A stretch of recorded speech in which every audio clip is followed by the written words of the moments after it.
Masya Allah. Orang kaya sombong, walaupun iblis senang, orang masih bilang pantas saja dia sombong, kaya apaan aja punya. Udah miskin sombong, kira-kira yang disombongin apaan? Dalam segala bentuknya sombong ini Allah tidak senang, tapi iblis senang. Kenapa? Karena sponsor sombong iblis. Kan yang pertama kali sombong iblis toh. Ketika disuruh sujud kepada Nabi Adam, dia nggak mau. Ini kesombongan pertama yang terjadi dalam sejarah. Ketika ditanya, kenapa kau tidak mau sujud iblis? Ah, saya kan dibikin dari api, Adam dari tanah. I am the best. Saya lebih hebat daripada iblis, daripada Adam. Adam baru kemarin dibikin, saya sudah lama. Kata Allah, kamu sombong iblis, ini surga bukan tempat orang sombong. Keluar! Terusir dia dari surga. Jadi, kesombongan pertama adalah kesombongan yang dilakukan oleh iblis. Dan dia tanamkan itu kepada kita, supaya jadi orang sombong. Karena itu, sombong ilmu, Allah nggak senang, tapi iblis senang. Mentang-mentang ada ilmunya. Nih, satu-satunya ustadz di sini ya. Semua mesti ngaji sama gue. Kalau nggak ngaji sama gue, Islamnya kurang tapi bener. Sombong karena ilmu.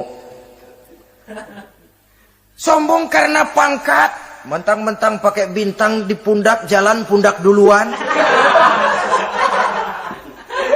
Yang wajar saja hidup ini. Sombong harta pun begitu. Kaum muslimin rahimakumullah. Orang kaya yang rendah hati dimusuhi oleh iblis, tapi dicintai Allah, dicintai Rasul, dicintai malaikat. Caranya bagaimana? Kembali kepada satu kesadaran, bahwa pada saat terlahir ke alam dunia ini tidak ada yang pernah kita bawa. Kalau sekarang kita punya rumah, punya kebun, punya kendaraan, punya pabrik, punya segala macam benda, apa itu? Titipan.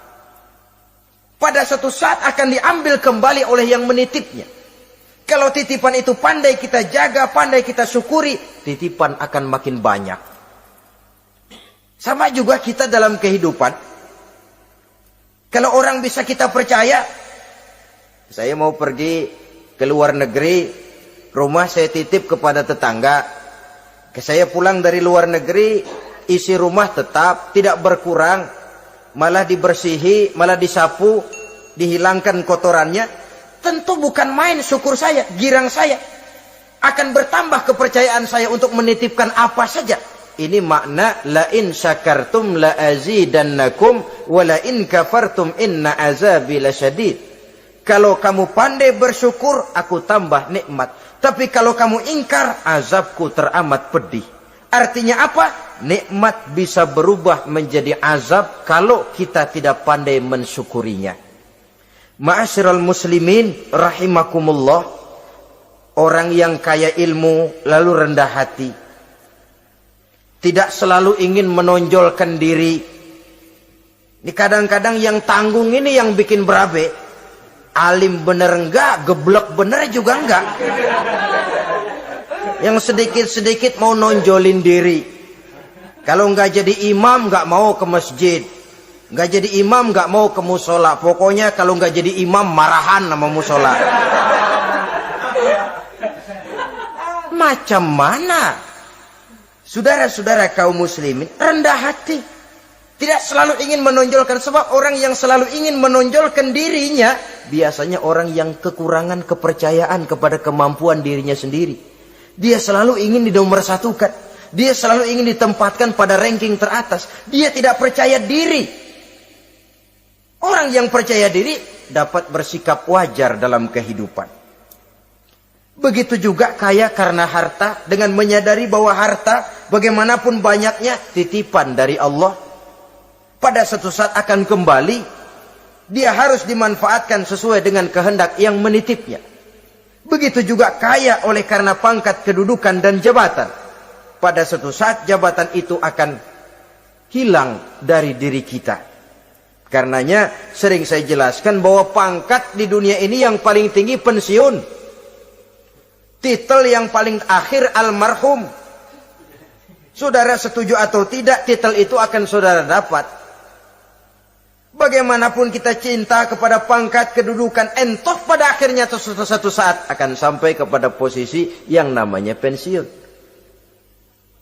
Kalau sadarlah kita kepada pemikiran ke arah sana, maka untuk mencapai kekayaan, baik kekayaan harta, kekayaan kedudukan, tidak lalu menghalalkan segala cara untuk mencapai tujuan. Tapi dibatasi oleh norma dan kaedah yang harus dia taati, baik kaedah agama maupun kaedah bernegara. Inilah orang ketiga yang menjadi musuhnya iblis, orang kaya yang rendah hati, orang kaya yang tidak sombong. Yang keempat, saudara-saudara, tajirun shadiq, pedagang, pengusaha yang jujur. Iblis gedek betul, benci bukan main sama pengusaha, sama pedagang yang jujur, yang tidak ngurangi timbangan, tidak nipu pembeli, tidak barang yang jelek dibilang bagus, atau yang bagus di atas, yang jelek di bawah, atau dicampur yang baik dengan yang jelek supaya kelihatan semuanya jadi baik. Semua orang ingin untung, tidak ada kecuali siapapun orangnya, dan itu wajar. Setiap manusia ingin mendapat keuntungan, kalau perlu dengan modal minimal mencapai keuntungan maksimal, seperti yang diajarkan oleh teori ekonomi. Itu kan yang namanya produktif kan? Satu usaha dinamakan produktif, bagaimana kita mengeluarkan modal minimal bisa mencapai keuntungan maksimal. Silakan. Bahwa manusia ingin untung itu insting, naluri, fitrah.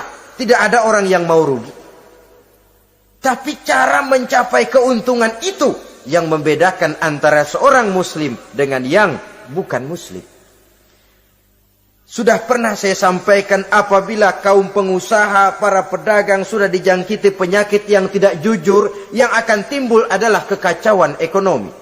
Kekacauan ekonomi bisa menimbulkan revolusi sosial, dan revolusi sosial merupakan kiamat satu generasi. Semua kericuhan hampir bermuara dari perut, dan itu ekonomi. Orang nodong perut, orang korupsi perut. Ya walaupun korupsi kalau sudah kelas kakap tidak lagi sekedar urusan perut. Ya perut apa yang diurusin kalau korupsinya miliaran itu? Perut jin barangkali. Saudara-saudara kaum muslimin rahimakumullah. Oleh karena itu, pedagang yang jujur, pengusaha yang jujur, ini merupakan musuh iblis. Iblis tidak senang kalau ada pengusaha yang jujur. Iblis tidak senang kalau ada pedagang yang jujur. Tapi iblis akan tepuk tangan kalau pedagang sudah selingkuh, kalau pengusaha sudah nipu. Ada orang bilang, sekarang mah kalau jujur-jujur bener nggak makan apa-apa dong kita. Sebab katanya jangan lagi nyari yang halal, sekarang ini yang haram aja seret. Rupanya sering masang undian nggak pernah kena. Lalu bilang jangan yang halal, yang haram aja nggak kena-kena katanya. Sebenarnya bukan itu masalahnya, saudara-saudara. Bukan itu masalahnya. Masalahnya ialah bahwa kejujuran membawa keberkahan. Ini kalau kita berpikir dengan kacamata agama. Keberkahan merupakan sumber ketenangan. Dan ketenangan ini tidak bisa dibeli dengan materi yang bagaimanapun banyaknya. Walaupun kita punya percetakan duit, ketenangan itu nggak bisa dibeli. Jangankan cuma punya duit banyak, percetakan duit saudara punya, mau membeli ketenangan yang berasal dari keberkahan, sulit. Jadi kejujuran membawa keberkahan, keberkahan membawa ketenangan. Jangan macam dulu tukang sol sepatu. Ditanya oleh temannya, "Bang, ngesol satu hari dapat berapa?" 200 rupiah. Sembayang enggak? Enggak. Islam? Islam, kalau Islam. Kata temannya, sembayang dah, kali aja besok dapat rezeki lebih banyak. Yang benar, iya. Sebab kalau orang sholat itu Allah dekat, nanti rezekinya ditambah. Bener. Bener. Subuh sembayang dia. Habis sembayang sarapan, berangkat ke tempat dia ngesol, mangkal. Dari pagi sampai jam 11 belum ada juga yang ngesol. Mulai bimbang hatinya. Katanya kalau sembayang rezeki tambah. Tadi sembayang subuh sampai gini hari belum ada yang ngesol. Cobaan kali. Sabar. Datang sholat zuhur. Habis zuhur nunggu lagi. Belum juga ada yang datang ngesol. Udah mau pulang hampir maghrib. Baru datang satu orang. Dan ini sendal jepit putus.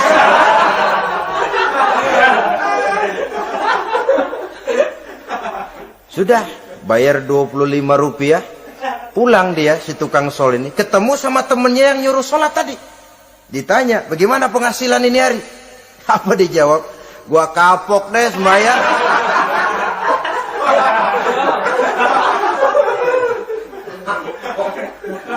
Kemarin gak sembahyang dapat 200. Sekarang begitu sembahyang, jigo.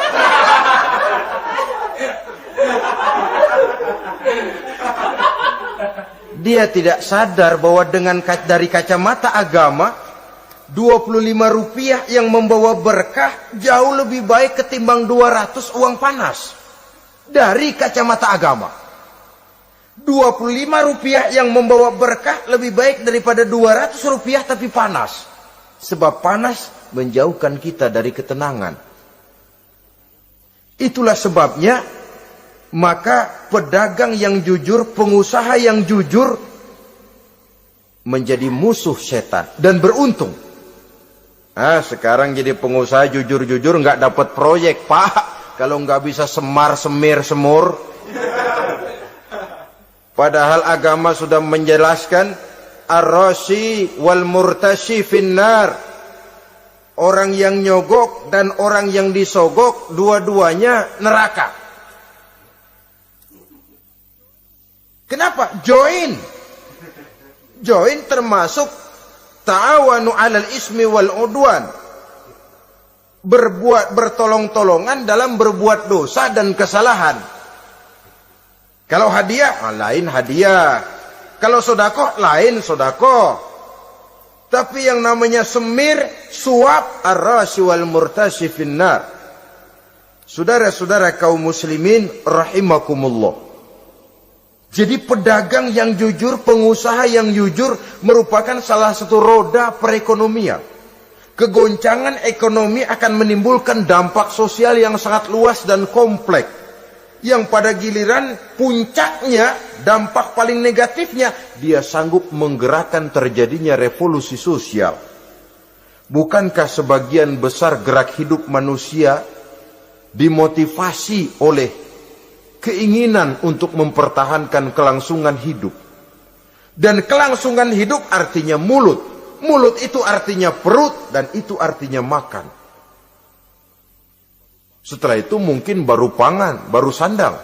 Baru dia berpikir pakaian dan sebagainya. Jadi karena dia merupakan penggerak roda ekonomi, pedagang yang jujur, pengusaha yang jujur mutlak diperlukan dalam kehidupan ini. Sebab sekali lagi, kejujuran akan membawa keberkahan, keberkahan memberikan ketenangan dalam kehidupan. Oleh karenanya kita umat Islam, biarin duit kita banyak, asal berkah.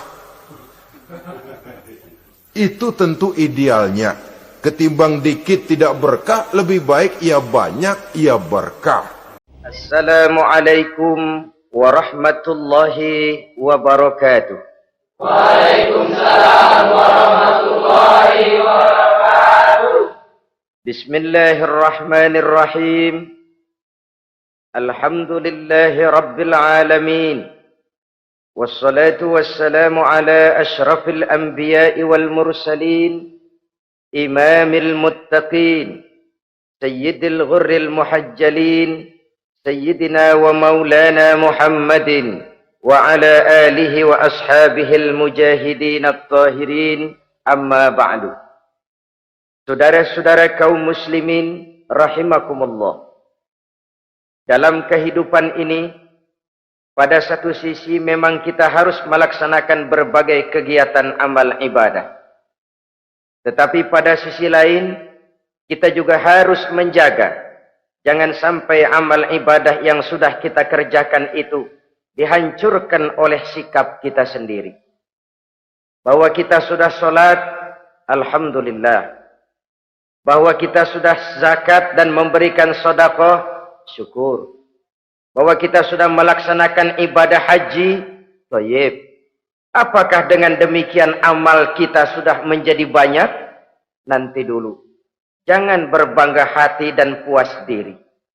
Pada kesempatan yang berbahagia ini, saya ingin menyampaikan satu hadis yang diriwayatkan oleh Imam Ad-Dailami, di mana Rasulullah sallallahu alaihi wasallam pernah bersabda, "Sittatu asya'in tuhbitul a'mal." Ada 6 perkara yang bisa menghancurkan amal yang sudah kita kerjakan. Salat yang sudah kita kerjakan itu, zakat yang sudah kita bayarkan itu, haji yang sudah kita tunaikan itu, bisa dihancurkan oleh 6 perkara ini.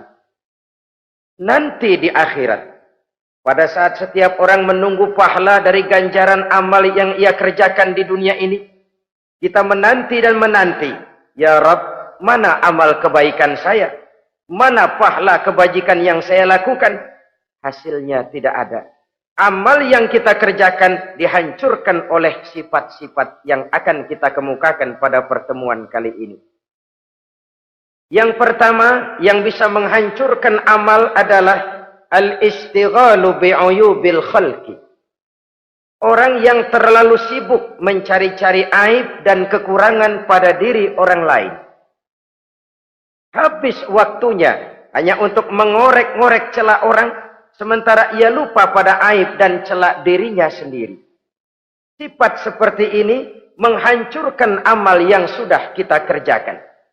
Sedangkan baginda Nabi mengajarkan, tuba liman syaghalahu aibuhu an uyubin nas. Beruntunglah orang yang kekurangan pada dirinya menyebabkan dia sibuk sampai ia tidak sempat mencari-cari aib dan kekurangan pada diri orang lain. Saudara-saudara kaum muslimin rahimakumullah. Sibuk mencari aib orang tentu bukan dengan tujuan positif. Latar belakangnya kadang-kadang karena jealous, karena hasud, kecemburuan sosial. Sore, pagi, siang, malam kita korek-korek kesalahan orang dengan target hancur martabatnya, jatuh kehormatan dirinya, hilang nama baiknya, dilupakan dan terisolir dari tengah-tengah masyarakat. Perbuatan yang demikian sungguh terlalu amat sangat kejam. Salat kita, puasa kita, haji kita bisa dihancurkan jikalau kita terlalu sibuk mencari-cari aib orang lain. Muslim dengan muslim itu bersaudara. Kalau kita menganggap muslim yang lain adalah saudara kita, maka aibnya adalah aib kita, kekurangannya juga adalah kekurangan kita. Pada saat kita melihat pada dirinya terdapat kekurangan, tugas kitalah menutupi. Ini yang dijamin oleh Nabi, man satara musliman satarahullahu fid dunya wal akhirah. Siapa yang menutupi aib dan celah orang-orang beriman, Allah akan menutupi aib dan celaknya di hari akhirat nanti. Zaman sekarang, zaman gosip. Zaman sekarang, zaman isu. Sehingga hal yang 1 meter pun dapat jadi 5 meter. Yang 5 meter dapat saja menjadi 10 meter. Kita sibuk membumbui hal-hal yang kita tidak tahu duduk perkara yang sebenarnya. Bahkan lebih celaka, kadang-kadang kita malah sok tahu. Memberikan vonis dari sudut pandang kita sendiri. Adalah tidak bijaksana jika kita mengukur baju orang lain dengan badan sendiri. Baju orang lain kita ukur pakai badan kita, tentu saja enggak pas. Begitulah, terlalu sibuk mencari-cari aib orang lain, menghancurkan amal ibadah yang sudah kita kerjakan. Na'udzubillah, summa na'udzubillah. Kadang-kadang hadir majelis taklim di pengajian, ngaji setengah jam, ngomongin orang 2 jam setengah. Tekor, defisit, Belum bergeser dari majelis taklim. Ini kan penyakit rohani. Di mana kedudukan kita antara sesama muslim bagaikan satu tubuh. Kalau yang satu sakit, yang lain ikut merasakan sakit. Yang satu terhina, yang lain ikut merasakan terhina. Jadi pada saat kita melihat aib orang lain, kita ceritakan di mana-mana, kita bongkar di mana-mana, tentu satu hal yang jelas, kita tidak senang kepada orang itu. Kita tidak senang kepada orang itu. Dan kalau sudah tidak senang, maka fungsi persaudaraan bisa berubah menjadi permusuhan. Oleh sebab itu, kalau ada dua orang berselisih, boleh kita bohong untuk mendamaikan dua orang tadi. Misalnya si A sama si B berantem nih, jengkel, marah-marahan. Saudara datang ke rumah si A. A, saya dengar kamu lagi marahan sama B. Iya itu si B, kurang ajar. Bangsat, bajingan, tengik.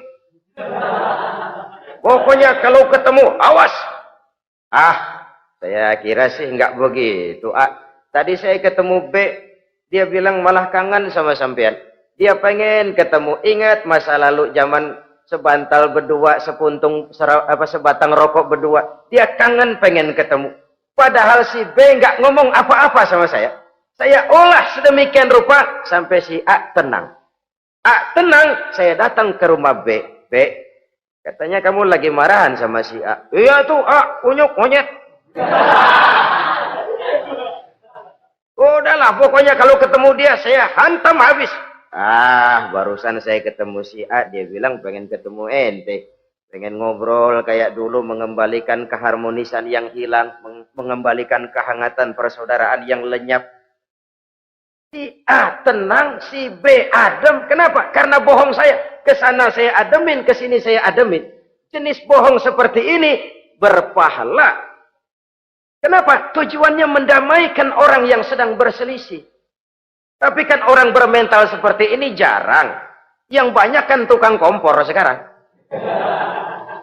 Kalau angetin sini, angetin murub deh. Datang sama A, lu marahan sama B. Iya, gue kesel banget sama B. Emang? Wow. Diemang-emangin. Oh, udah dah, pokoknya gue mah kalau jadi elo takut sama si B, gue buka celana, gue pakai rok deh. Si A panas. A panas, datang ke rumah B. Komporin lagi. Dua-duanya panas, koslet, terjadi perkelahian. Biang iblisnya tukang kompornya.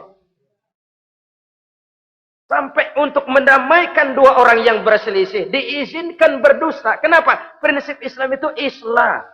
Mencari jalan damai, bukan mengeruhkan suasana. Inilah realitas di tengah-tengah masyarakat. Enakan ngomporin daripada nyiramin. Enakan manasin daripada mendamaikan dua orang yang sedang berselisih. Apalagi kalau kita punya kepentingan. Main nimbrung aja kayak toge. Kagak ngerti urusan. Nyampur aja nyampur. Toge kan begitu toge. Ada laksa nimbrung, ada gado-gado ngikut, ada kredok masuk. Kagak ngerti juntrungan masalah. Main nyampur aja nyampur. Ini kan tidak objektif namanya. Nah, mental seperti ini. Wah, sholatnya khusyuk, zakat bayar, sedekah iya, tapi kalau suka cari-cari aib orang, jembreng kesalahan orang di mana-mana, sholatnya, puasanya, hajinya bisa dihancurkan oleh mental yang seperti ini. Jangan bangga-bangga, sholat saya sudah banyak, puasa saya hebat, mantap, haji saya tiap tahun mondar-mandir ke Mekah. Tapi kalau mental seperti ini masih ada, waspadalah. Amal yang kita kerjakan bisa hancur oleh mental, sikap mental kita sendiri. Ini yang pertama. Yang bisa menghancurkan amal, terlalu sibuk mencari-cari aib orang lain. Satu. Yang kedua, saudara-saudara, wa qaswatul qalbi. Orang yang hatinya keras, tidak mempan diberikan nasihat. Baik nasihat yang datang dari luar dirinya, ataupun nasihat yang datang dari dalam dirinya. Hatinya keras. Dikasih muka tembok, kulit badak, kuping kebo. Makhluk apa namanya itu? Wallahu a'lam. Rai gedek. Pantas ya kalau kita lihat sejarah, Islam itu turun di semenanjung Arabia. sebagai test case. Masyarakat Arab 14 abad yang lalu dikenal keras, kasar, brutal, primitif dari berbagai aspek kehidupan. Standar kalau di tengah masyarakat yang begitu keras Islam berhasil, masyarakat lain lebih mudah masuk. Rasulullah diutus di Cianjur lalu dakwahnya sukses, saya nggak kagum. Paling-paling datang Nabi ke Cianjur disambut dengan ramah, enggak Rasul. Ayo nama kumaha Rasul wae, ayo nama itu. Pasti aman, damai, tidak ada cerita perang. Tapi Masya Allah, turun di tengah satu struktur sosial yang keras, kasar, primitif. Menghadapi orang yang hatinya keras seperti ini. Apa prinsip kebijaksanaan yang dilaksanakan oleh Rasul dalam menerapkan syariat Islam? Pertama, at-tadrij fit tasyri'. Dalam melaksanakan syariat, prosesnya melalui tahapan.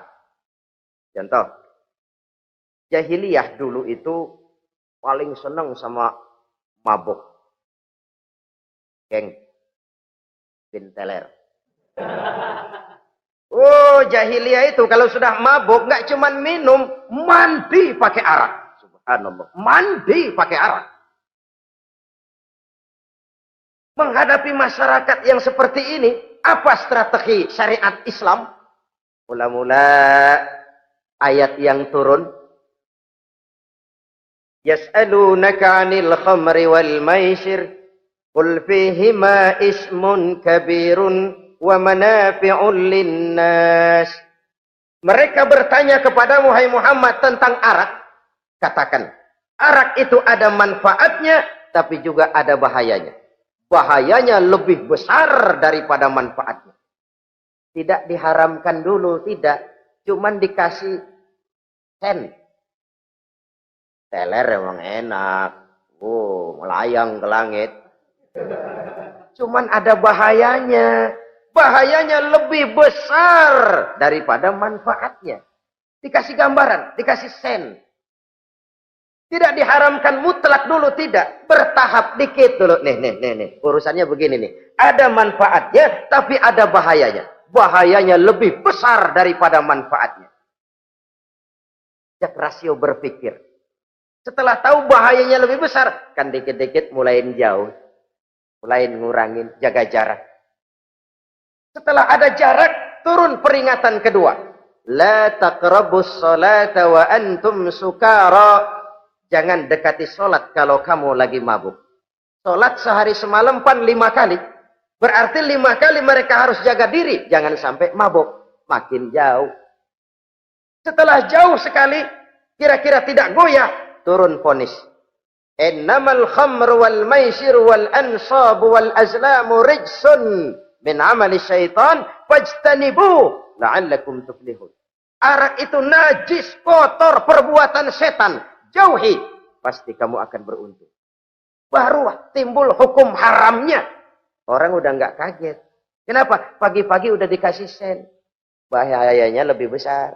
Kalau sholat jangan, kalau mabuk jangan mendekati sholat. Makin jauh. Ini tahapan. Sama juga kita kan. Begitu jebrol lahirnya cuman susu ibu. Gedean dikit sang ambon. Kan gitu. Gedean dikit pisang ulek. Gedean dikit nasi.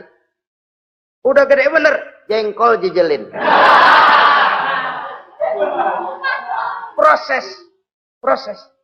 Coba bayi begitu lahir kasih pisang batu, tenggeng. Gak kuat menerima, belum waktunya. Ini proses yang dilaksanakan oleh strategi syariat Islam untuk mengobati penyakit qaswatul qalbi ini. Keras hati. Syariatnya bertahap. Tidak drastis. Tidak kalau sudah begitu ya mesti begitu. Tidak. Konsep kedua. Taklilut takalif. Menyedikitkan beban. Coba kita lihat. Seluruh konsep agama. Kalau kemampuan melaksanakan perintah berkurang. Stressing perintahnya ikut turun. Angkat tuh beras 100 kilo. Nggak kuat pak. 30 kilo dulu deh. Ntar balik lagi. Lama-lama juga habis. Ini konsep untuk mengobati qaswatul qalbi. Bertahap. Semua perintah agama itu begitu. La yukallifullahu nafsan illa wus'aha. Allah tidak memberikan beban kecuali sesuai dengan kemampuan yang dimiliki oleh seseorang. Kalau kemampuan melaksanakan perintah berkurang, stres perintahnya juga ikut menurun. Salat wajib diri. Kalau mampu. Gak bisa Pak salat berdiri. Salat dengan berbaring. Kalau mampu. Berbaring gak bisa Pak. Pinggang kurap. Salat. Pakai isyarat. Kalau mampu. Pakai isyarat tidak bisa. Dalam hati. Setiap kemampuan melaksanakan perintah berkurang. Stres perintahnya juga menurun. Taklilut takalif. Ini juga salah satu strategi. Mengantisipasi kerasnya hati. Nah. Konsep yang ketiga dari syariat. Al-musawat bainan nas fi takalifil ahkam. Persamaan terhadap manusia di dalam berhadapan dengan hukum Allah. Kadang orang yang hatinya keras itu, logikanya jalan, ngukur suasana. Gimana sih lu? Menggerib kagak mau ke masjid? No, yang Pak Haji masih di perapatan. Yang Pak Haji disebut. Itu kan cenderung orang begitu. Kalau dia nyolong ayam, dia tunjuk orang yang nyolong kambing. Ini apologi namanya. Kenapa lo nyolong ayam? No, yang maling kambing urusin, gedean. Apologi. Lah kapan mau beres kalau begitu? Tidak introspeksi, tidak self correction. Itu apologi. Untuk menutupi kelemahan diri, menunjuk kesalahan orang lain yang lebih besar. Itu kan nggak jantan namanya. Apologi. Tidak ada sifat untuk memperbaiki diri sendiri. Karena kecenderungan ini ada, Islam menutupi itu. Dengan apa? Semua manusia sama dalam berhadapan dengan hukum Allah. Gak ada iri hati dalam hukum Islam ini. Salat wajib. Wajib. Bagi siapa? Yang sudah balik dan mampu. Terhadap semua strata. Jenderal wajib, kopral wajib. Apalagi hansip. Tidak ada fasilitas. Wah kamu jenderal nggak apa-apa dah sembahyang setahun 2 kali. Idul Fitri aja sama Idul Adha. Enggak tuh. Semua manusia sama dalam berhadapan dengan hukum Allah. Itu yang Nabi ingatkan. Orang-orang sebelum kamu dahulu hancur. Umat-umat sebelum ini rusak binasa. Kenapa? Karena mereka kalau orang kecil berbuat salah. Hukum cepat-cepat ditegakkan. Tapi kalau yang besar berbuat salah. Mereka diam pura-pura tidak tahu. Jadi apa ini? Yang namanya mafia peradilan bukan cuma zaman ayeuna. Sejak zaman sebelum Islam Nabi sudah mengingatkan. Mereka dahulu hancur. Kenapa? Kalau orang kecil berbuat salah, hukum buru-buru ditegakkan. Rame-rame dikeroyokin. Giliran yang gede berbuat salah, diam pura-pura enggak tahu. Hukum pakai pandang bulu. Saudara-saudara kaum muslimin rahimakumullah. Oleh karena itu orang yang keras hati itu bisa merusak amalnya sendiri. Enggak mempan nasihat, rai gedek, muka-muka cuek. Baik nasihat yang dari luar maupun nasihat yang dari dalam enggak mempan.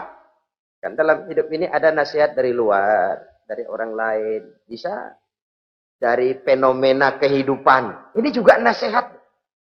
Oh, dia itu kaya tapi pelit. Hatinya begitu ya. Katanya menteleng. Itu kan nasihat. Itu kan nasihat. Oh, dia waktu berkuasa tapi zalim, matinya begitu. Perutnya pancung.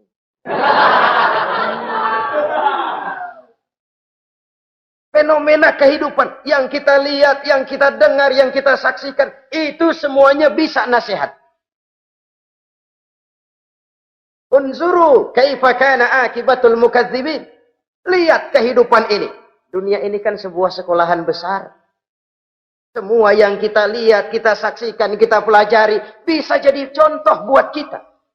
Orang yang bijak yang bisa mengambil hikmah dari manapun datangnya. Baik dari yang baik maupun yang dari yang tidak baik. Saudara-saudara kaum muslimin, rahimakumullah. Nasihat yang datang dari luar. Dari orang atau dari fenomena kehidupan. Atau nasihat yang tumbuh dari dalam diri sendiri. Perubahan organisme tubuh. Itu kan nasihat. Ya Allah. Sekarang cantik jelita. Iya, sedang sweet 17-an. Rambutnya hitam, ikal berderai. Iya, semua memuji.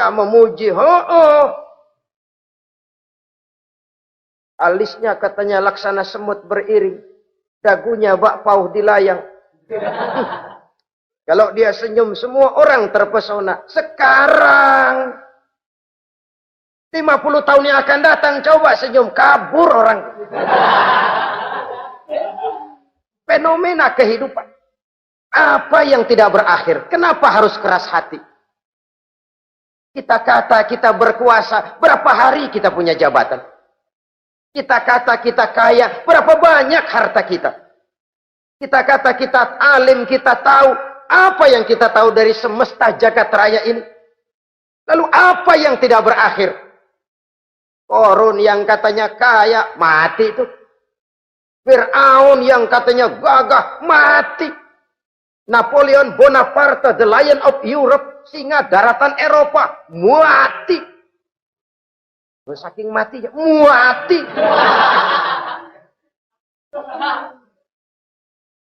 Kenapa harus keras hati?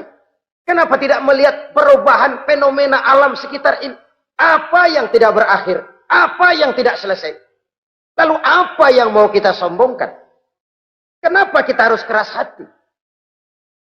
Sehingga pantas dalam hadis kursi Allah menyatakan al-kibriya'u libasi. Sombong itu pakaianku. Manusia enggak pantas pakai pakaianku. Kegedean. Pakaian Allah mau dipakai. Kalau Allah sombong, udah pantas aja udah. Kenapa? Kagak ada Tuhan lain selain dia. Udah pantas dia nyombong. Kita nyombong apaan? Oleh sebab itu, beruntung orang kalau diberikan hati yang lembut. Mudah menerima kebenaran. Peka terhadap kesulitan orang lain. Ringan tangan memberikan pertolongan buat mereka yang memang memerlukan. Dan enggak semua orang dikasih begitu.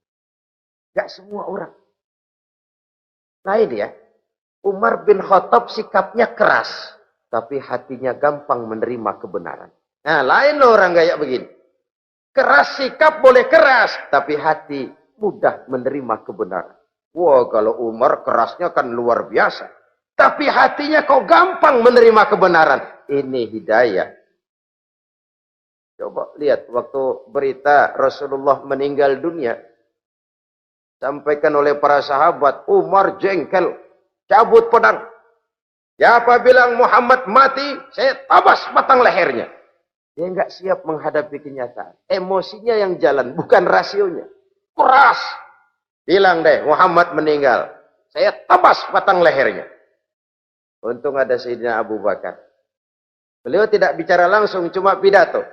Ayyuhan nas, man kana ya'budu Muhammadan fa inna Muhammadan qad mata. Wa man kana ya'budu Allah fa inna Allah hayyun la yamut.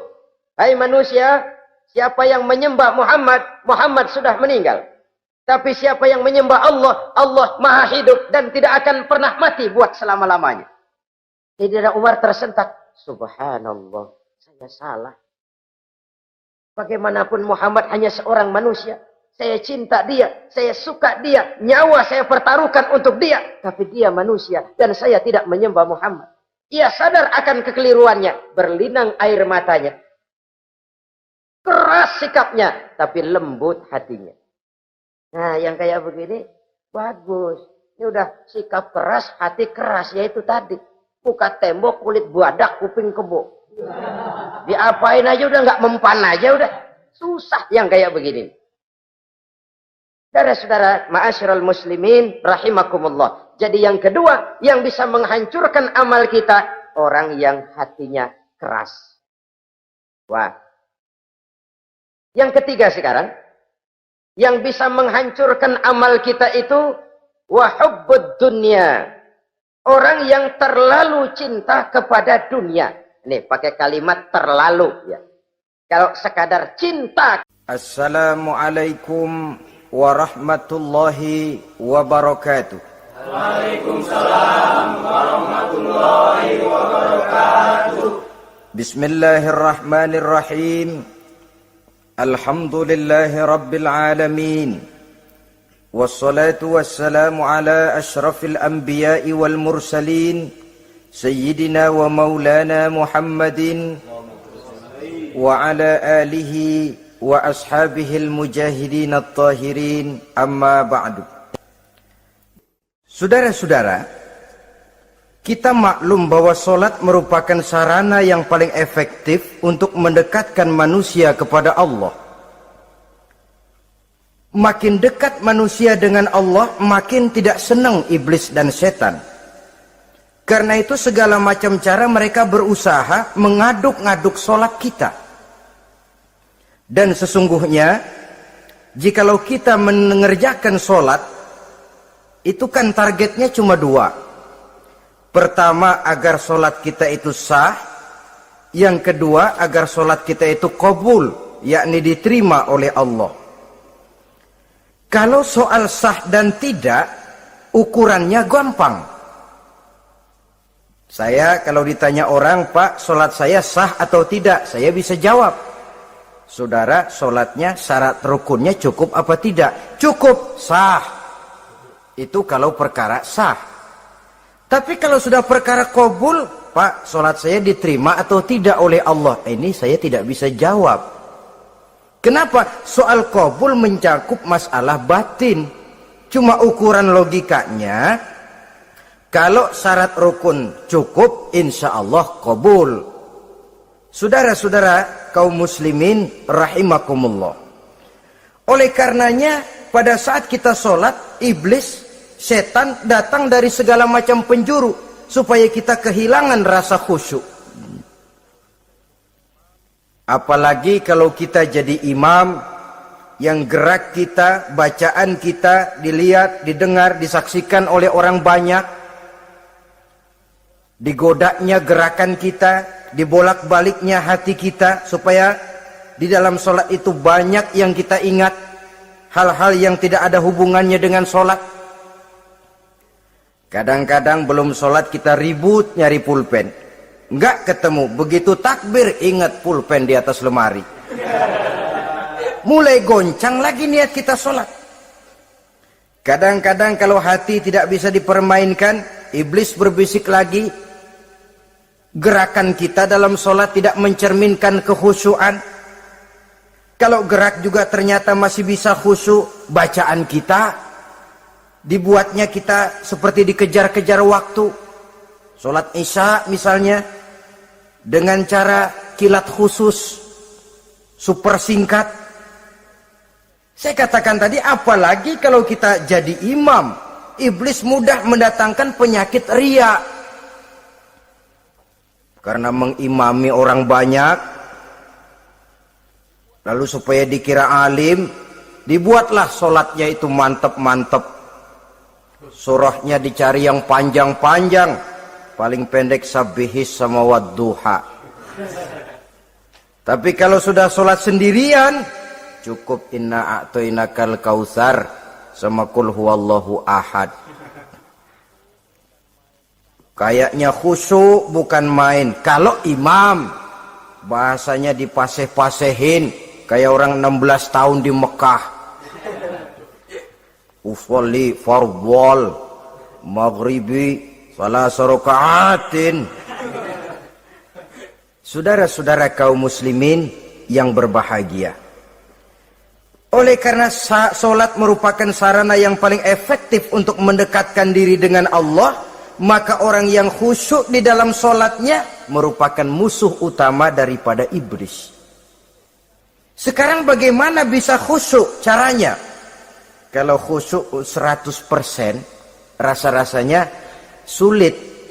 Untuk sampai ke arah sana orang memerlukan tahapan. Kepada Imam Ali karramallahu wajhah, baginda Nabi pernah memberikan satu tes case. Ali, saya ya Rasul, kalau kau bisa sholat 2 rakaat saja dengan khusyuk, aku kasih hadiah sorban. Baik ya Rasul, sembahyang Imam Ali. 2 rakaat, selesai sholat, assalamualaikum, wassalamualaikum. Rasul bertanya, yang mana sorbannya Li? Tanpa nengok, Imam Ali menjawab, yang hijau ya Rasul. Setelah menjawab yang hijau, Rasul berkata, kamu tidak khusyuk Li. Kenapa? Soalnya tadi waktu sembahyang mikirin, nanti kalau ditawarin sorban pilih yang hijau aja ah. Sehingga begitu ditanya, refleks menjawab, yang mana Li? Yang hijau saja ya Rasul. Oleh karena itu, menurut Al-Imam Nawawi, pada tingkatan yang paling sederhana, sudah sampai ke tingkat khusyuk, asal pada waktu takbiratul ihram ingat kepada Allah. Tapi jangan lupa, itu tangga pertama. Jangan ada fatwa begini lalu aman. Yang penting kan takbirnya ingat Tuhan, belasononya mau kemana kek. Bukan itu. Itu pada tingkatan pertama, sudah sah dipandang khusyuk, solatnya orang awam, asal pada waktu takbiratul ihram dia ingat kepada Allah. Tetapi harus terus berusaha agar sepanjang solat dia ingat kepada Allah. Caranya bagaimana? Pertama, menanamkan diri bahwa pada saat kita sedang mengerjakan solat, yang lain tidak ada kecuali Allah. Yang kedua, berusaha memahami apa yang kita baca. Sehingga pada saat kita sujud, subhana rabbiyal a'la wa bihamdi, terbayang kemahasucian Allah, kemahatinggian Allah. Sehingga hati tidak mengembara, mulut berucap, hati mengikuti apa yang diucapkan. Yang kadang-kadang membuat hati kita jalan-jalan, badan di masjid, badan takbir, badan ruku, tapi hati di pasar, hati di kantor, hati di pabrik. Karena yang kita ucapkan tidak berakar di hati. Yang kita baca kita nggak tahu artinya, sangat boleh jadi hati lalu mengembara kemana-mana. Jadi untuk menopang kekhusyuan ini, cara yang paling efektif, pertama, tidak ada yang lain pada waktu kita sholat kecuali Allah. Yang kedua, berusaha memahami apa yang kita baca. Dikala kita sujud dikala kita duduk di antara dua sujud, Rabbighfirli, ya Allah ampuni dosa saya, warhamni, kasihani saya, dan selanjutnya. Mulut membaca, hati mengikuti. Dengan mengikuti, hati tidak terlalu mengembara, ada tempat dia kembali. Saudara-saudara kaum muslimin rahimakumullah. Itu yang kelima. Yang keenam, yang menjadi musuh iblis, mukminun nasih. Orang mukmin yang suka memberikan nasihat. Orang mukmin yang suka memberikan petunjuk. Termasuk juru-juru dakwah, para muballigh itu merupakan musuh utama iblis. Kenapa? Tiap hari iblis kampanye. Tiap hari iblis mengajak dengan segala macam cara yang kalau perlu dia berikan kamuflase. Dia berikan fata morgana. Kalau perlu yang haram dia bungkus dengan merek halal. Kalau perlu kejahatan dia bungkus dengan baju kebajikan. Istilahnya racun diberi merek madu. Dan itu wajar. Cuma kita tentu harus punya filter, daya saring positif agar tidak salah pilih. Karena iblis ini pintar betul. Kalau kita khusyuk dalam sholat, dia tanamkan kepada kita misalnya seperti tadi itu. Sholatmu memang hebat, khusyuk. Di kampung ini tidak ada orang yang sholatnya seperti kamu.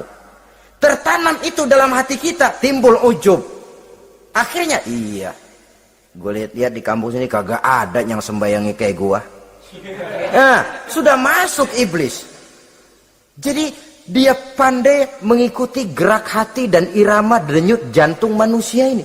Kemana kecenderungan manusia, ke situ dia masuk. Pendeknya iblis itu ibarat tukang joget, dia ngerti bener irama kendang. Saudara-saudara kaum muslimin rahimakumullah. Termasuk juru-juru dakwah, para mubaligh, orang yang suka memberikan nasihat ini. Mereka memberikan filter kepada umat, kepada jamaah, jangan sampai salah pilih. Dan iblis menyesatkan kita supaya kita salah pilih.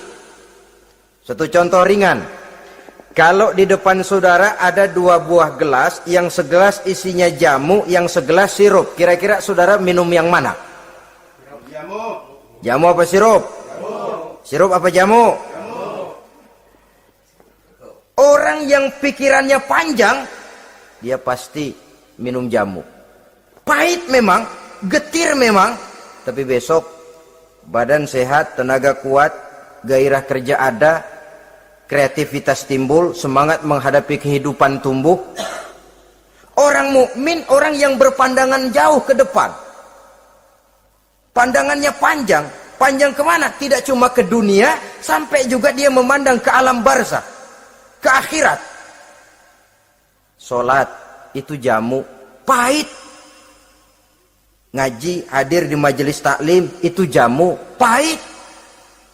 Sedekah, jamu, pahit. Mengeluarkan uang untuk kepentingan orang lain, enak aja minta sumbangan, datang-datang yang nyari peres keringat banding tulang gue, lu datang-datang mau minta. Yang enak ngumpulin harta, lalu bakhil bin pelit alias medit. Itu jamu. Saudara hadirin yang saya muliakan, sedekah jamu, pahit. Puasa jamu, pahit. Jihad jamu, pahit. Tapi nanti begitu kita meninggalkan dunia, masuk ke alam barzakh, apalagi pindah ke akhirat, baru terasa, aduh, nikmatnya dulu kemarin itu minum jamu, sekarang badan sehat, tenaga kuat, kerja semangat. Nikmatnya dulu saya waktu di dunia sholat, rajin ngaji, suka sodako, suka menolong orang. Sekarang terasa manfaatnya. Begitu saya berada di alam barzakh, apalagi sudah dibangkitkan di padang mahsyar di akhirat nanti, terasa seluruh kebajikan yang saya kerjakan. Nah, orang yang berpikir jangka pendek, cuma ngelihat yang ada di depan hidungnya saja. Ngapain minum jamu getir, sirup nih, manis. Dia minum, dia ambil sirup, minum, manis memang pada waktu minum, tapi besok bibir jontor. Meninggalkan perintah Allah, sirup itu manis. Tidak sholat, manis. Tidak bayar zakat, sirup, manis. Tidak mau puasa, sirup, manis. Manis sekarang. Tapi nanti besok begitu masuk ke alam barzakh, begitu dibangkitkan di padang mahsyar di akhirat nanti, merintih kita menahan penyesalan yang sudah tidak ada artinya lagi. Sampai-sampai penduduk mahsyar itu ada yang berkata, diceritakan dalam Quran, ya laitani kuntu turaba. Wahai celaka, kenapa kita nggak jadi tanah saja? Menyesali kejadiannya. Andai kata mereka bisa kembali ke hidup di dunia lagi, mereka akan minta kejadian yang kedua untuk berbuat baik. Tapi tentu sudah penyesalan yang tidak ada gunanya lagi. Maka saudara-saudara, emang cuman jalan duluan kecebur di sumur yang nyesel duluan. Ada orang jalan, yang paling depan kecebur di sumur, itu tuh, gue nyesel duluan katanya. Nyesel duluan. Yang lain mesti nyeselnya belakangan. Saudara hadirin yang saya muliakan. Nah, orang yang suka memberikan nasihat kepada orang lain dimusuhi iblis. Kenapa? Tentu nasihat yang membawa kebaikan. Iblis nggak senang betul itu. Kita nasihatin teman, udah berhenti dah, jangan pada mabuk lagi. Iblis gergetan bener. Ini orang dilarang lagi.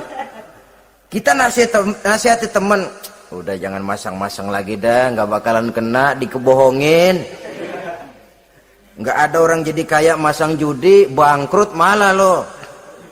Ini kan termasuk tipu daya iblis, judi dinamain sumbangan. Itu sama saja itu, madu, racun mereknya madu. Judi dinamain sumbangan. Di belakang beca pada nyumbang. Kayak orang kaya lagunya.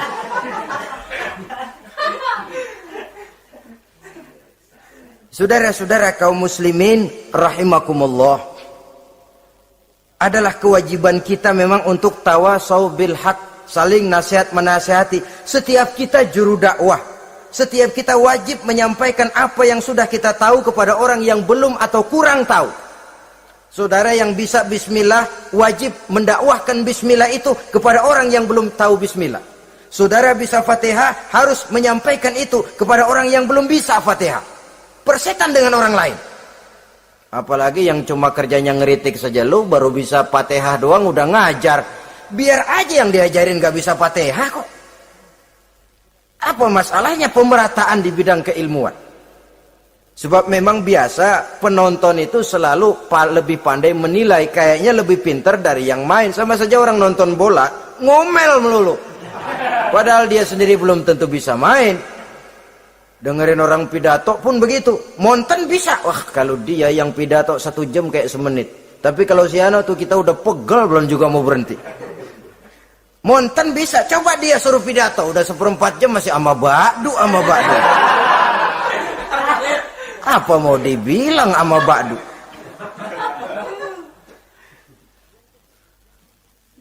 Yang ketujuh, yang menjadi musuhnya iblis, taibun sabitun ala taubatihi, orang yang bertaubat dan tetap di atas taubatnya. Secara jujur, tidak ada manusia yang tidak punya salah. Dan orang yang baik memang bukan orang yang tidak punya salah. Karena tidak ada orang yang tidak punya salah. Orang yang baik adalah orang yang apabila melakukan kesalahan dia segera sadar, dijadikannya itu sebagai pelajaran untuk tidak diulanginya lagi pada masa yang akan datang. Biasanya kita menghakimi orang pintar, kita nggak merasa bahwa kita juga punya kesalahan. Kalau kita ngelihat maling ayam kita teriak, padahal kita nyolong kambing. Lebih besar dari si maling ayam. Merasa diri lebih benar dari yang lain, padahal kita lebih kotor dan lebih jelek. Hilang sifat introspeksinya. Yang kita musuhi, yang kita caci maki, tahu-tahu kita sendiri yang melakukannya. Saudara-saudara kaum muslimin, orang yang bertaubat dan tetap dalam taubatnya stabil, itu musuh iblis. Apa ada orang yang taubatnya nggak tetap? Ada. Yang istilah kita taubat sambal namanya. Kalau dia makan sambal kepedesan, taubat makan sambal. Besok mau makan kagak ada sambal, ngomel. Mana sambal? Kemarin udah taubat, sekarang mana sambal? Ini taubat yang namanya taubat sambal. Istighfar, habis istighfar, nyolong lagi. Istighfar lagi. Besok nyolong lagi, istighfar lagi. Itu taubat yang tidak tetap namanya. Allah Maha Pengasih dan Penyayang dengan segala kebesarannya. Ia akan memaafkan segala perbuatan yang bersifat salah dari hamba-hambanya. Cuma manusia kadang-kadang yang tidak mau memaafkan dirinya sendiri. Amat dungu manusia macam ini. Membiarkan dirinya hanyut berlarut dalam lembah dosa. Sementara dia diberikan umur, tidak digunakannya untuk bertaubat. Innallaha yaqbalu taubatal abdi ma lam yugharghir. Allah senantiasa akan menerima taubat seorang hamba sepanjang nafasnya belum sampai di tenggorokan. Kalau nafas sudah sampai di tenggorokan baru berniat taubat, kasib terlambat. Kayak Fir'aun. Fir'aun itu begitu ditenggelamkan di lautan merah, udah cengap-cengap mau mampus, baru ngomong dalam sekaratnya, amantu bi Rabbi Musa wa Harun. Kalau begini mah saya juga percaya sama Tuhannya Musa. Udah sekarat baru mau taubat, malaikat maut gemes banget dilelepin, mati.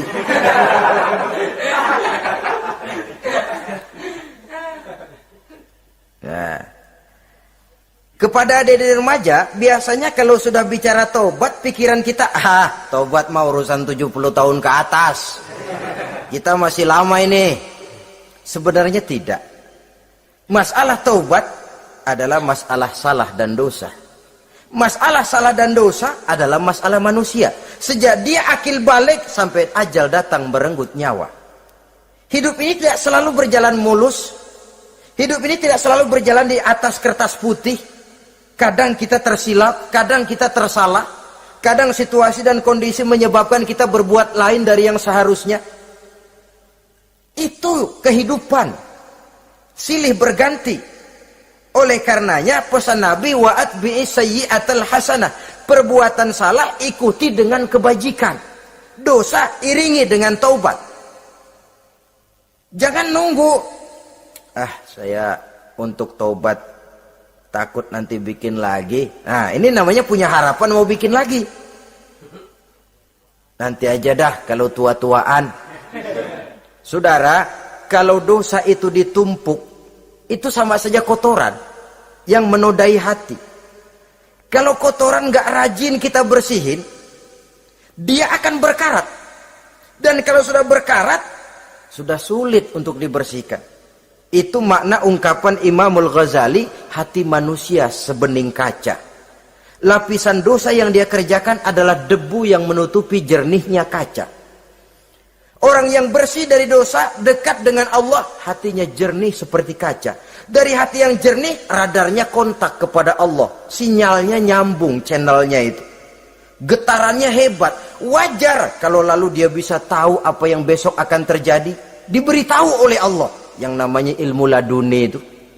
Ilmu yang ditransfer langsung oleh Allah. Karena kebersihan hatinya. Mana ada orang gak belajar bisa pinter. Iya, kalau hatinya butek emang gak ada. Tapi kalau Allah mau berberangkat dari hati yang bersih, yang kontaknya nyambung kepada Allah, hati itu seperti kaca, kata Imam Ghazali.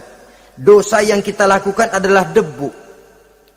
Kalau debu sedikit datang kita lap, datang lagi kita bersihin, datang lagi kita bersihin, insya Allah nggak sampai jadi noda di atas kaca itu. Tapi kalau nunggu debu itu sampai bertumpuk, besok aja ngelapnya dah, besok aja ngebersihinnya, bertumpuk dia, sulit membersihkannya. Walaupun kena, nodanya tentu tertinggal di atas kaca itu. Karena itu, dalam kehidupan remaja misalnya, pemuda misalnya, kita tidak bisa menolak mode, tidak bisa menolak musim. Modenya disco, modenya breakdance, modenya joget, modenya jaipongan. Mode pada waktunya habis, ya habis. Tapi bagaimanapun dia akan punya dampak, memberikan bekas dalam membentuk kepribadian. Dan ini efek yang tidak kita inginkan. Efeknya, bukan modenya itu. Jadi oleh karenanya saudara-saudara, masalah taubat bukan masalah 70 tahun ke atas, tapi masalah manusia sejak dia akil balik sampai ajal datang merenggut nyawa. Sepanjang nafas belum sampai di kerongkongan, Allah akan menerima taubat seorang hamba. Bahkan dalam hadis qudsi Allah menyatakan, "Lau amiltumul khotoya hatta mala'atis sama, thumma nadimtum, fataballahu alaikum." Kalaupun kamu berbuat dosa sampai penuh langit dengan dosamu, kemudian kamu bertaubat dan menyesal, Allah pasti akan menerima taubatmu. Jadi orang yang taubat dengan sebenarnya dan tetap dalam taubatnya, itu musuh iblis. Tapi orang yang taubatnya angin-anginan, iblis demen banget. Dari sembahyang, besok mabok, besoknya lagi nyolong, besoknya lagi zina, besok taubat lagi. Kata iblis, surak, iya lo gocet dah Tuhan.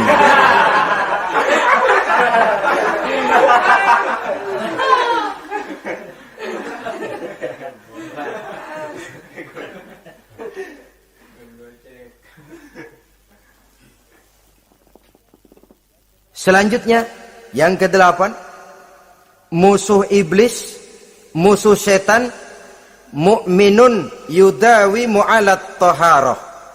Orang mukmin yang membiasakan diri selalu dalam keadaan bersuci. Baik dari hadas kecil, lebih-lebih dari hadas besar. Wudu utamanya memang untuk sholat. Tapi membiasakan wudu dalam kehidupan sangat baik sekali. Mau ke kantor, wudu dulu. Mau ke pasar, wudu dulu. Mau ngajar, wudu dulu.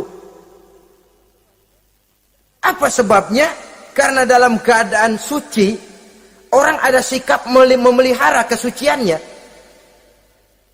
Kalau kita naik PPD pagi-pagi gelantungan, kalau punya wudu, hati-hati kesenggol perempuan juga sayang sama wudu. Tapi kalau nggak punya wudu, jangan kesenggol, kita nyeruduk. Ada semacam sikap apik di dalam kehidupan ini. Karena itu biasakan wudu. Untuk menjaga kebersihan diri, kebersihan zahir, kebersihan batin, belum lagi kemanfaatan di akhirat. Sebab kata Nabi, inna ummati ya'tuna yaumal qiyamah ghurran muhajjalin min asaril wudu. Umatku di akhirat nanti akan datang menghadap Allah dengan muka berseri-seri, bersinar-sinar dari sebab sering wudu. Sehingga tidak usah mengaku pun Rasul akan memanggil karena muka yang sering tersentuh air wudu ini. Mu'minun yudawimu alat toharoh. Orang mukmin yang selalu membiasakan diri berada dalam keadaan suci, berwudu. Kita lihat ajaran wudu ya. Dari sejak bacaan-bacaannya saja itu sudah membawa manfaat. Lalu dari segi bahwa kita manusia sering tersilap melakukan dosa-dosa kecil. Dosa-dosa kecil itu oleh air wudu dia rontok. Tangan kita suka colak-colek. Pada saat membasuh dua tangan, Allahumma inni as'alukal yumna wal barakah wa a'udzubika minasyu'mi wal halakah. Dosa yang ada di tangan itu rontok. Mata kita suka pelatat-pelotot, nggak karu-karuan. Pada saat membasuh muka, nawaitu raf'al hadasil asghar. Dosa yang ada di mata rontok. Dari segi pembersihan batin. Belum lagi dari segi pembersihan zahir. Sehari semalam kalau 5 kali saja kita terkena air wudu, itu sudah menjaga kesehatan dan kebersihan. Saudara-saudara kaum muslimin rahimakumullah. Yang kesembilan, orang yang menjadi musuh iblis yaitu mutawarra'un anil haram. Orang yang memelihara diri dari yang diharamkan oleh Allah. Terpelihara dirinya, terpelihara yang dimakannya, yang diminumnya dari jenis-jenis yang haram, baik sedikit maupun banyak. Jangan cuma teriak haram waktu sedikit, tapi giliran banyak halal. Sama saja orang dikasih tahu, itu ada cerita anak-anak, Pak Haji punya anak main judi, dikasih tahu, Pak, anak bapak main judi, astagfirullah katanya. Tapi menang Pak, alhamdulillah.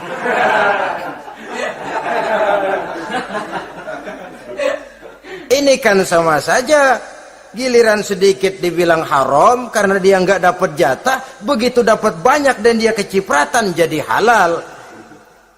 Yang sedikit haram, banyaknya pun juga haram. Yang banyaknya haram, sedikitnya juga haram. Ada orang bilang minuman keras kalau nggak mabokkan nggak haram. Yang memabokkan banyaknya, sedikitnya tetap saja haram. Ma askaro kasiruhu faqaliluhu haramun.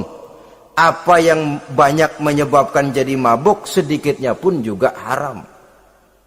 Saudara-saudara kaum muslimin, yang ke-10 yang terakhir, musuh daripada iblis ialah mukminun rahimun, orang mukmin yang berhati pengasih, orang mukmin yang suka menyambung silaturahmi, orang mukmin yang tidak suka bertengkar, orang mukmin yang tidak suka marah-marahan. Kalaupun terpaksa marah, tidak lebih daripada 3 hari. Jadi boleh saja marah kalau alasannya tepat, tapi nggak lebih dari 3 hari. Kalau perlu bikin perjanjian, kita marah ya, 3 hari. Itu limit, tidak halal kata Nabi bagi seorang muslim menjauhi saudaranya lebih dari 3 hari. Tidak halal itu artinya haram.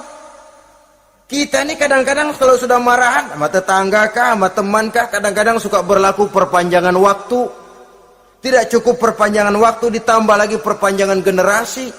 Enggak cukup kita yang marah, orang lain kita sundut-sundut supaya ngikut marah lagi. Marah pakai ngundang.